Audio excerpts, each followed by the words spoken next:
जी तो मेरे दोस्तों, गंदे खमीर से पैदावार, गंदे खमीर से जब भी पैदावार होगी गंदगी फैलाएगी, लॉजिक नहीं आएगी, गाली बकेगी, बात करेगी तो गाली बकेगी, थोड़ी सी बात अपनी फेवर में चली जाएगी तो अपने जिस्म से बाहर हो जाएगी। जैसा कि आप देख रहे हैं।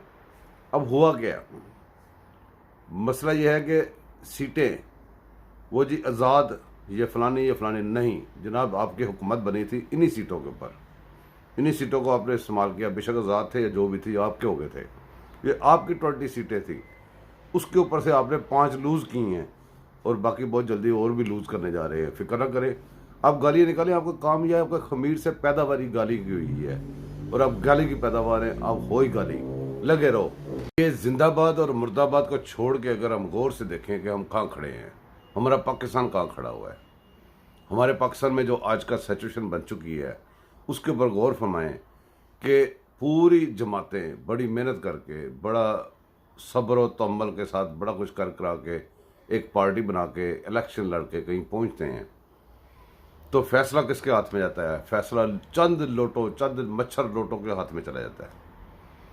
उनको आप पार्टी में ले लें तो आपकी हुकूमत बन रही होती है, ना लें तो नहीं बनती। अब लोटों की हुकूमत बनने की वजह क्या है कि लोटे क्यों हमें ज़रूरी हो जाते हैं एंड पे आके, और लोटे फैसला कौन मार का कैसे मारते हैं, उसकी वजह हमारे मुल्क पे टोटल कब्ज़ा है, हमारी बंदूक के साथ हमारे ऊपर कब्ज़ा है। और वो बंदूक जब चलती है तो फिर ये जजेस जो हैं इनके फैसले देखें, एक ही बात होगी, उसके ऊपर एक जज का फैसला और होगा, दूसरे का और होगा। किताबें एक, जज एक, अदारा एक, सब कुछ एक, फैसले 5-5, 6-6।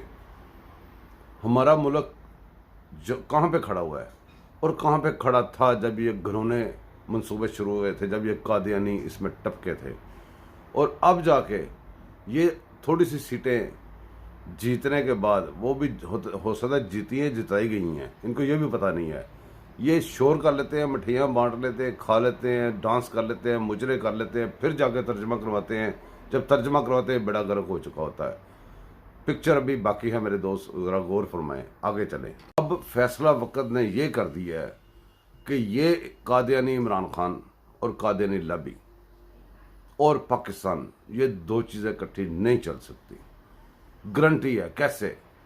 इलेक्शन इन्होंने नहीं मानने अगर इनकी फेवर में नहीं होंगे, जजों के फैसले इन्होंने नहीं मानने अगर इनकी फेवर नहीं होंगे, कोई भी दुनिया का ऐसा फैसला पाकिस्तान में इन्होंने नहीं मानना जो इनकी फेवर में ना हो, तो फिर कैसे चल सकता है मुल्क? ये एक मजाइल से बढ़ के है, ऐसा मजाइल जो गिरता है और तबाही कर देता है। ये जब वाला मजाइल जो कादियानियों का है, जो यहूदियों ने, जो बाहर के लोगों ने हमारे पर फेंका हुआ है, ये ऐसा मजाइल है, ये धुआं छोड़ी जा रहा है, चल नहीं रहा, और चल ये सकता नहीं है, धुआं छोड़ सकता है। उस धुएं की वजह से हमारी आंखें, कान वगैरह सारे ख़राब होते हैं और हो रहे हैं, मुल्क का बेड़ा गर्क हो रहा है। लेकिन इंशाअल्लाह ताला ये ना तो कभी कामयाब हुए हैं और ना ये अब भी कामयाब होंगे, और ये इसी तरह लगे रहेंगे। इनका कला कुमा करना पड़ेगा, और ये सिर्फ अवाम कर सकती है। अवाम कैसे कर सकती है? अवाम बहुत अच्छी तरह जानती है। Thank you.